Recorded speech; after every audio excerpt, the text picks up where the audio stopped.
నా ఫేస్ చూసి నేను ఏ మూడ్లో ఉన్నానో గుర్తుపట్టేది కేవలం మా నాన్న మాత్రమే.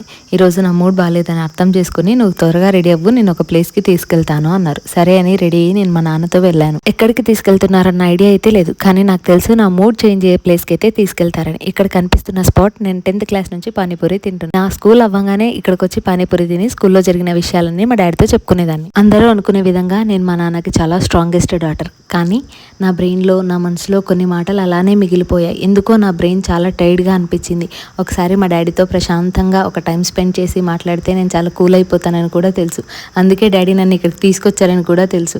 మా డాడీతో చాలా మాటలన్నీ మాట్లాడుకొని నా మూడంతా చేంజ్ చేసుకుని హ్యాపీగా తినేసి మళ్ళీ ఇంటికి హ్యాపీగా వెళ్ళిపోయా. మీరు కూడా మీ పేరెంట్స్తో కూర్చొని మీలో ఉన్న సమస్యలన్నీ వాళ్ళతో ఓపెన్గా చెప్తే అన్నీ సర్దుకుపోతాయి. మన పేరెంట్స్కి మించిన బెస్ట్ ఫ్రెండ్స్ ఎవ్వరూ ఉండరు. నా సూర్యుడివి, నా చంద్రుడివి, నా దేవుడు.